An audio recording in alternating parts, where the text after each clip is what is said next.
Welcome to the Think-N-Innovate podcast.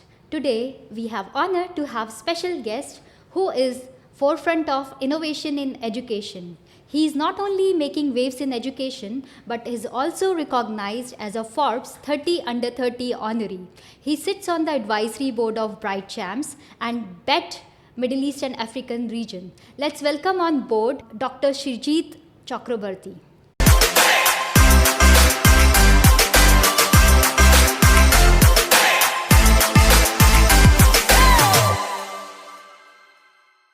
So you have such an impressive profile, advisory board membership as well as leading AI education at GEMS Dubai American Academy. So how do you think your journey began in education? Well, it started, I would say education chose me rather than me choosing education. I came to Dubai in the middle of the recession in 2008, 2009, and I found an opportunity wherein I was placed back to Bombay where I came from, and I was placed back to IIT Bombay for a training in coding and robotics, which was, I would say, 6 months of the most brutal, most immersive training that I ever had. And I would say that is the reason, I found the passion in education and coding and robotics. So that's how it started. Mm-hmm. And at the time in Dubai also, it was very premature market in terms of coding and robotics. It was just starting to pick up with, conferences and coding competitions and robotics competitions like FLL, Lego League, World Robot Olympiad, so on and so forth. So that's where I started my journey, and then the rest is history, I would say. That's nice to know. Yeah. So you have been in panel speaker for Forbes 30 under 30 event where you had the opportunity to interact with some of the brightest young minds. Can you share what that experience was like and how engaging with these young successful individuals has influenced your own perspective on innovation and leadership? Yeah, I mean, it was a unique opportunity for me, and I was so blessed to have been selected to be part of that event. And it was a beautiful event. Like, we all went down from Dubai to Egypt. It was the flight was a private charter flight filled with billionaires, all under 30 years old. So you can imagine young people who are very successful. And just talking to them, it was so refreshing to see that none of them were any afraid of any prejudice against an idea or a concept, right? That is something I learned from them, is that don't be afraid if you think your idea is silly. Just go for it. And most of the companies that these successful people have set up is based on that fact that, okay, if they had a belief in something, they went ahead and did it. So the rigor and the vision is something that they had. And they did not think what the world would say or what, challenges that they will face. Some of them didn't even think that, okay, is there a solution that already exists? So finding the problem and just going ahead with the solution with one goal in mind is something that was really interesting. And at such a young age, which was really interesting for me to find. And it equates directly with what I do at GEMS as well, because we have students who are entrepreneur-minded, and they have that vision to create successful solutions and businesses. So we promote that as well in our schools. Okay. So it was a beautiful overlap of passion and opportunity, and the fact that I was able to interact and give my thoughts on in my speech as well. So that was a good event. And you are a key player on multiple advisory boards, one with BRIGHTCHAMPS and another is BET Middle East and African regions. Yeah. So how do you balance this high impact role while leading AI at GEMS? Yeah, so at GEMS, I have two roles primarily. One is from where I am based out of, which is GEMS Dubai American Academy, where I am the director of AI and also take care of the Center of Excellence.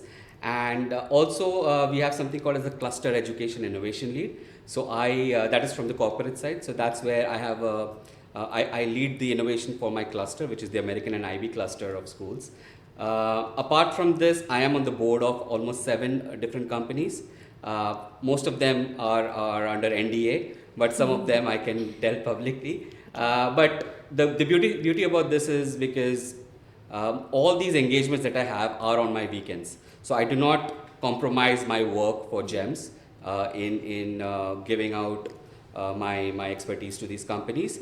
And most of the times we have like one meeting or two meetings per quarter, and that's the time commitment that is required from their side from me. And that's it. So it's a beautiful, opportunity for me as well, because I have been on both the sides. I have been on the edtech side where I was selling solutions and products to GEMS, and now I'm on the other side where I purchase solutions and products from edtech companies. So it's a good experience for me to share what works best. Also, many of the edtech companies nowadays are realizing that just selling technology is not the solution. We have to get the educational aspect of it as well.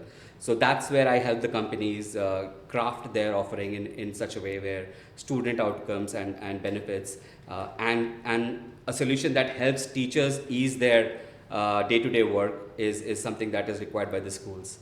So that's where I suppose the companies find value in my offerings. Yeah, as a digital content creator, what kind of content you are creating online, and what kind of target audience you are focusing? Yeah, that's an interesting question. So I believe very highly in the creator economy, and I believe we are already living in a creator economy right now. So I have a twofold aspect to my creator journey. So one is definitely on the topics of AI and emerging technologies and education, wherein I have a channel on my Instagram where I post reels, trying to demystify the concepts of emerging technologies like blockchain, for example, or cloud computing or quantum computing, stuff that is very difficult to understand. I try to kind of make them simpler to digestible and simpler to deliver, and those are the small educational content that I give. On the other side, I'm on the verge of starting my journey as a full-time content creator on YouTube as well. Again, this will be all done on my weekends. But that's where I want to target topics beyond just technology and AI. So I'll be targeting politics, current affairs, news. So that is something from my creative satisfaction that I want to see and test how the market is. But I believe creating content is a great way to stay up to date as well, because creating a content requires a lot of research to be done beforehand. Yes. So that helps you build your knowledge as well in the topic. So that is something I tell the students as well, that if you want to focus or learn more about a particular topic, teach somebody, talk about it, make a video on it, so that you complete the Great loop way of of learning. doing the research, having the confidence of delivering a content, and also you might come out as a thought leadership in that particular topic. So it's a good outlet, I believe, in this day and age. Yeah, that's amazing. So, would you like to share your handle or your page to our viewers who would definitely would like to see your digital Yeah, so my content? Instagram handle is just my full name, at Sreejit Chakrabarty, and my YouTube channel's handle will come on my Instagram when it is launched. So we Okay. just recorded our first video. It should be launched in a week's time. But if you're following me on Instagram, you will get my handles there. Okay, exciting times. So, what's the most exciting development that you are working currently at GEMS? So there are multiple aspects of my work. So one of the projects that I'm working on is basically how can we leverage the power of AI and generative AI and LLMs to help manage a teacher's workload, for example. So there are multiple products in the market, but all of them are solving individual issues in silos. So what I wanted to do is come with a product that would help teachers not only just grade, assess, or mark, or create rubrics and create educational content, but also how can we get student data in terms of personalized behavioral pattern, personalized learning pattern, what are the gaps in the learning for each particular student. If one particular tool can cover all of them together, that will be very powerful in terms of getting data for the teacher which is actionable. So that is one of the projects that I'm currently working on, and the other one that I'm working on is kind of like a teacher tool, wherein the teacher can use that particular GPT to not just create lesson plans, but create lesson plans which are curated to the needs of that particular school. So the GPT already knows what are the, let's say, robotics equipments the school has. So it will create the lesson plan depending on how much quantity of robots are available to check out.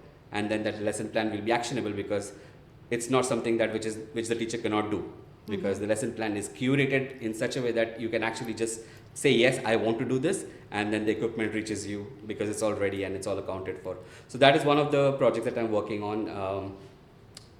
Yeah, I think the power of LLMs and GPT right now is something that we all need to make the most of. And one thing I also try to do with my students and my teachers as well is I encourage them to create their own GPTs, because that is something which gives them the power of understanding of how a tool like ChatGPT works, for example, because that's the flavor of the month. Everyone is talking about ChatGPT, but most of them don't know how it works. So once they are understanding it truly enough, I believe that's where the power is, when they can actually use it in the way it is intended to. Okay, so that's a great tool. I'm sure teachers will be very happy to see the personalized, lesson planning that will really help their time in planning their lesson. So many people are worried about that AI might replace teachers. So how do you see the balance between AI and human educators evolving in the future? Yeah, I think AI can never replace anybody. AI is just a tool which can make a process easier or difficult, however the AI is being used or the data that is being fed. But I believe in education and K-12 education per se, educators, like teachers in the classroom, is something that cannot be replaced. Because the job of the teacher is not just to deliver content, it is more than that. It is to help understand what the requirements of that particular student is, to have that emotional and social connect, to have that bond and understanding of what kind of delivery is needed for that particular student to absorb that information. So that is something very difficult for an AI to understand. So I believe that aspect will always remain, where that human contact and that human involvement is required in the classroom. But in terms of automating the entire journey of crafting the content, getting data, delivering the data, everything, that's where AI is going to augment the teacher to help their journey or just make their life more easier. So it's going to augment the teacher, but it's not going to replace the teacher. Okay, wonderful. So can you just walk us through how GEMS is integrating AI in their curriculum? Yeah, that's a difficult question to answer, but there's not one correct answer to this. There are multiple folds. The first thing GEMS is targeting is the knowledge of AI has to be shared, right? So also there's a lot of fear in the market about the possible privacy concerns, the data concerns about AI, how to solve these issues. So one thing that GEMS is doing right now is creating a AI-based policy for all GEMS schools to follow. The policy is ready, it will be deployed anytime soon, but that policy is not just about the IT and the infrastructure side of it, but also the teaching and learning side of it. How to ethically use AI as a teacher, how to ethically use AI as a student. So it's not saying that you cannot use AI, but it is promoting the use of AI, but ethically with some certain guardrails around it. So that is a project that the GEMS is working on proactively at the moment.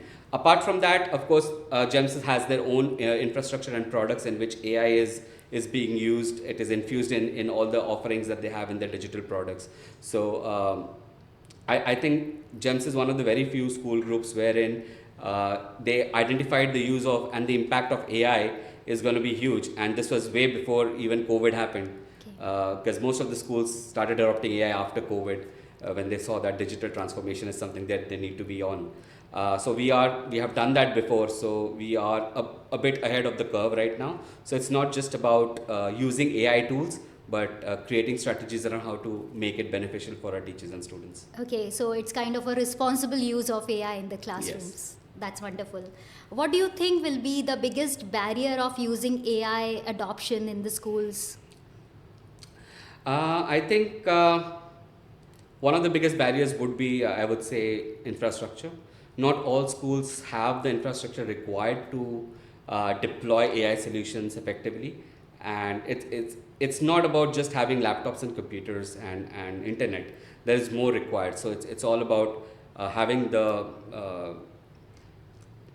training and development done of the staff of the school around those AI tools, so that AI is deployed in an effective manner. Also, one of the other issues that I feel we are facing in some of our schools is just the sheer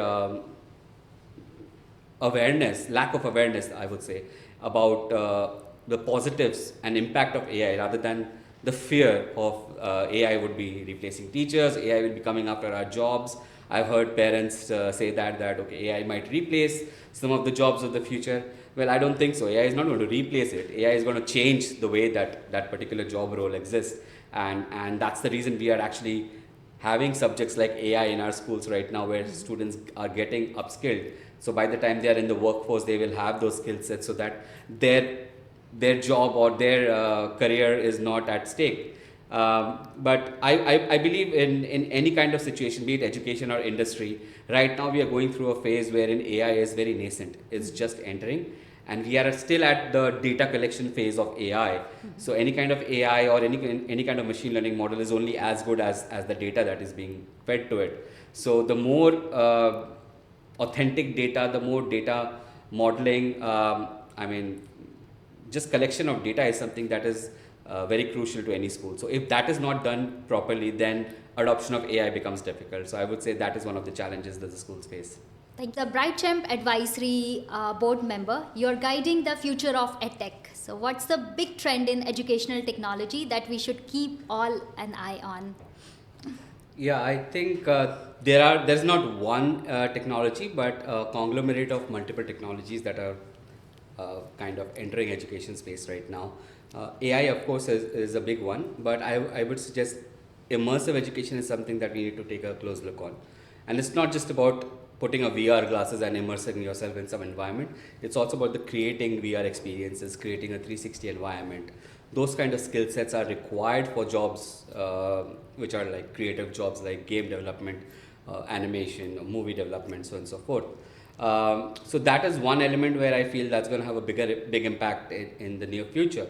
But apart from that, I feel online learning is becoming more and more dynamic these days. So creating an AI system wherein it could predictively guide the student's journey in an online platform, I think that is going to be a game changer right now, rather than just depending on the scores of the student's test. If dynamically the system can assess what is the learning style of the student, what type of content is best suited for that particular student in terms of understanding concepts and trying to find out different gaps in the learning, it probably would make the job of the teacher also easier, because those are the small items which continuously the system tracks and creates a suggestive path for the teacher to take in terms of making sure that the learning for that particular student is more personalized. I think these are few of the technologies that are or techniques, I would say, that is going to impact in the near future. Okay, at BET Middle East and Africa, you help shape conversation around education and technology. What one key takeaway you had from working with such a diverse group of innovators? Yeah, so for BET, I would say not just BET, most of the conferences and educational shows that happens in the region, it's a beautiful opportunity, because what happens is most of the understanding and leadership and knowledge are in silos in the education sector here in the Middle East. So not all the teachers, not all the senior leadership teams are aware of everything that's happening in the region, and not all the edtech companies are aware of what's happening inside the classrooms. So these events bring them together, and having those thought leadership roundtable conferences, fireside chats, workshops even, and also access to having different companies showcase their products is a way to bring those gaps or plug those gaps and have those conversations with all the same thing in mind, which is how to improve student and teacher, teaching and learning journey of a student and a teacher. So I believe shows like these bring together these people, which is amazing, and really in this region that is something is very much required. Mm-hmm. And you are a key speaker at prestigious events and conferences. So what was your best experience you would like to share with our viewers here? Yeah, difficult to pinpoint one best experience, but I recollect remembering one such event, which was at the World AI show that happened in San Diego in California, and I was speaking on a topic around AI. This was much before COVID and much before the hype of AI. People were starting to learn about AI and its impact in education at that time, slowly, and tools like LLMs and ChatGPT didn't even exist. So there was a unique conversation that I had with a panel, and then I spoke about how the future of AI would look like in terms of in the classroom, in the teaching and learning journey.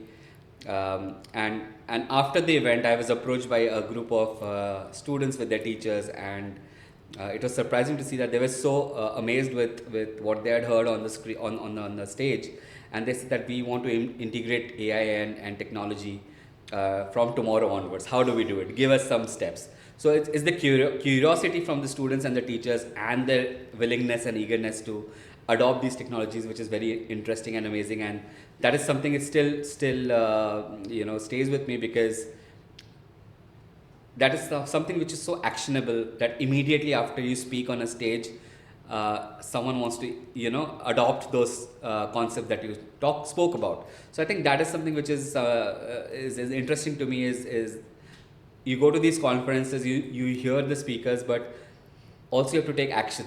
So that is something, taking action from your learning is something that I believe is so important in these conferences and events. As a person, you are constantly innovating in AI. So is there any personal project that you are currently working on which you would like to share and excited to, showcase? Yeah, so the project that I mentioned before about the teacher chatbot, which helps teachers create their own lesson plans depending on the tools, the equipments available in the school, that is one of my personal projects. So at DA, our mascot is called Diego, which is a leopard. So the tool or the chatbot is called Digital Diego. And we piloted Digital Diego actually 4 years back. And it was a massive success. We don't use it right now because we are training it with, of course, the new LLMs. And earlier when we had Digital Diego, it was more of a data mining tool, wherein it was taking data from the teachers in terms of what are the requests that the teacher has, what are the tools that the teacher in a school are ordering the most throughout the year. So it helps us also with our budgeting system. So we know that these particular virtual reality tools are being used the most. So this is where we should focus our budget on. These equipments in robotics are never ordered or never used in the classroom. So we will probably not order them. So that the tool tracks the use and efficacy of all the innovation and innovative tools that we have in a school. So that chatbot, that tracker is something that we are developing. It's not something that will get ready very soon. We are now transferring the entire data set into a LLM based model. But once it is there, I believe that is going to be very powerful, and any school or any educational entity can make use of that to help, I would say, innovate their operations in real time, because it has got real time data. So I think that is one of my pet projects at the moment. And what inspired you creating the digital content? Do you have any inspiration? I mean, the entire ecosystem of emerging technologies is something wherein you have to be at the top of your game every day. The technology itself is changing so rapidly, so you have to be, upskilling yourself on a daily basis. Like for me, for the past 3 to 4 years, I have been signed to almost 3 to 4 different workshops and online certification courses almost every month. So I have to keep on upskilling myself and get those certification courses, because the technology itself is so rapidly changing. So being on platforms like Coursera or edX or any kind of these online learning platforms gave me that idea that why not have these kind of courses or online learning journey for a teacher even, or a student, which is real time and which is adaptable, which is personalized to that particular student's needs. And that was the birth point of my journey into creating this particular chatbot as well. So you have already answered my next question. What tools and podcast or anything, any books that you read to keep you updated? As you said, Coursera that you are relying on. Yeah. Apart from that, what other tool you are using There to are keep so you many. updated? There's not one particular tool that I love. Audiobooks is something which is very, very useful for me. So when I'm driving in the morning, I just put on an audiobook or a podcast about technology or education. Mostly it's technology, because that's where my passion lies. And also, I believe reading books is something very, very important. There are tools available which can digest the books in a matter of seconds and give you the entire learning outcome of that particular book. but I believe it's more focused on why do you even want to read that particular book? What are you looking at getting yourself upskilled? So I think there are a load of book recommendations that I can give, which is again available on my website, which is coming up soon. So if you can follow me on my social media, you will get updates on that as well. So, if you have to explain your role using only emojis, how would you do that to a child? That's difficult. I would say I'll use the light bulb emoji with a robot emoji. Okay. So that would say that okay, it's I help create smart robots, and also with the action and the impact. So we'll have probably the book emoji and a teacher emoji, helping teachers to simplify their work, and the sparkle emoji at the end to achieve something. So I would say that, but I'm not so sure. What is the fun fact about you that people don't know? Oh, fun fact about me that people don't know. Well, very few people might know, but it's my passion towards sports, especially Formula One. So I'm a very ardent Formula One fan. I've been following it since my childhood, and it's not just about watching the races, it's also about the technology that goes behind the sport, and the fact that that particular sport has given so much technology that we use on our daily life, like for example, automatic braking systems, cruise control systems are some of the ideas that have evolved from Formula One. And also it's a bridge of a passion and my work that I do in GEMS as well, wherein I try to help students come up with their ideas, and all the skill sets that are required for someone in a Formula One team is required for any particular entrepreneurship journey or a project. It's the teamwork, it's the collaboration, it's the research and R&D, and also showcasing their skills. Was one of the good outlet for that for me was also being part of the judging panel at Formula One in Schools, which is an international Formula One recognized organized event, and I'm one of the judges for their international event every year, and that gives me access to not just rub shoulders with those who are working in Formula One industry, but also to see young and bright students who showcase their learning, and they kind of project their understanding of concepts like aero modeling, aerodynamics, speed in the shape of their pit displays, for example. So it's a good, I would say, matchup of my passion and my work. I remember GEMS have participated in Formula One race back last year, Yeah, where the students have to build their own kart from Yeah. the base, and then they have Exactly. to So that was the Formula 24 Green Power Challenge. Okay. And this was the first time we ran it in the UAE. All the GEMS, I think 7 to 10 GEMS schools had participated.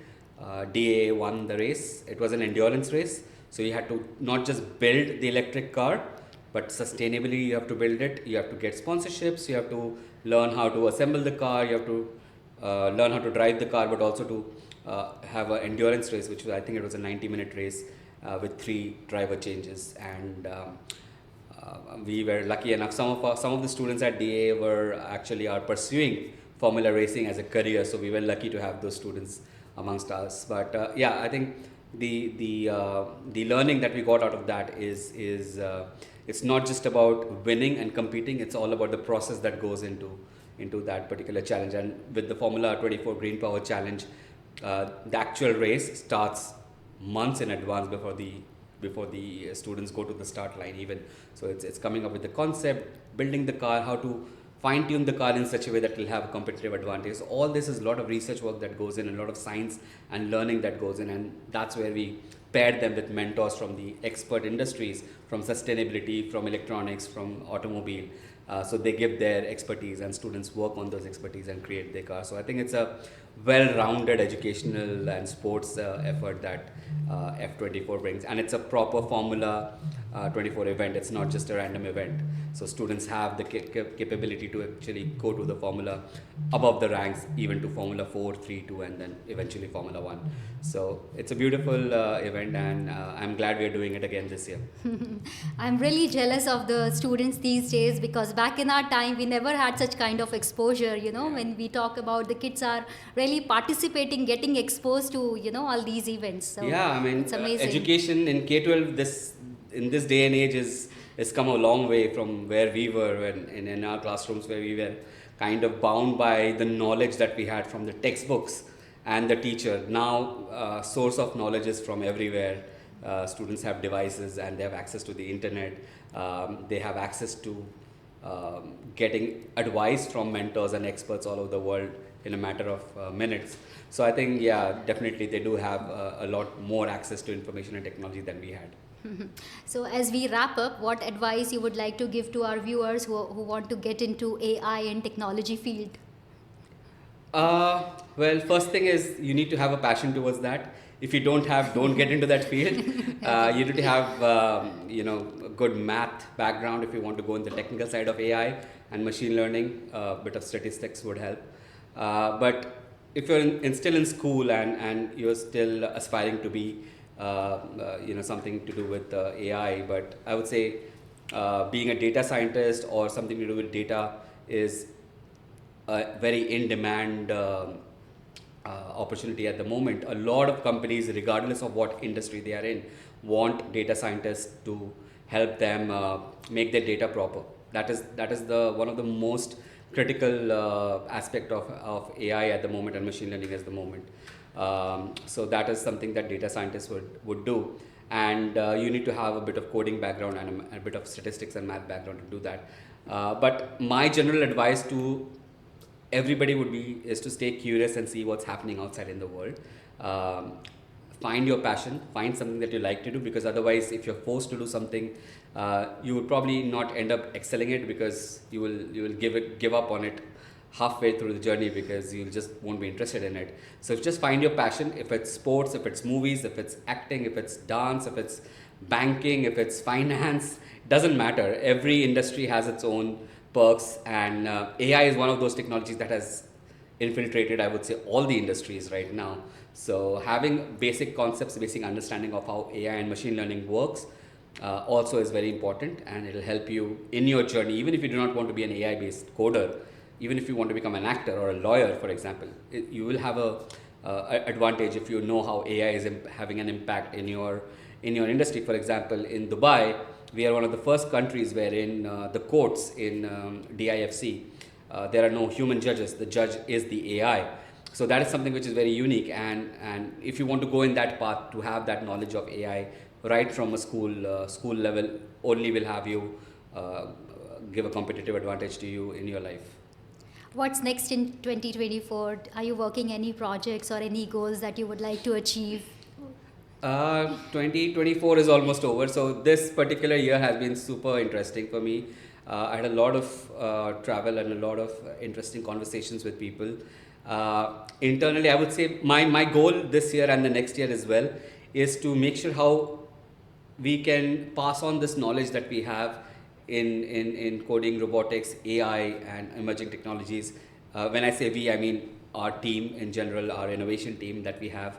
How can we pass this on to our teachers and students so it can actually benefit them and have an impact to the particular student, because that's, at the end of the day, that is the main goal of our line of work. So crafting a lot of teaching and learning courses, workshops, boot camps is something which I'm excited about. There's some PLC that we are working on at the moment. Some upcoming industry events are also very excited. We are looking forward to those. And so learning and trying to make sure that others are able to get more out of what we are learning on a day-to-day basis. That's what keeps us motivated. Thank you, Dr. Sreejit, for your time today. Thank you so much, Dr. Sreejit, for joining us today and sharing your insights. The future of education is already here, and we are all part of it. See you all in the next episode. Keep innovating.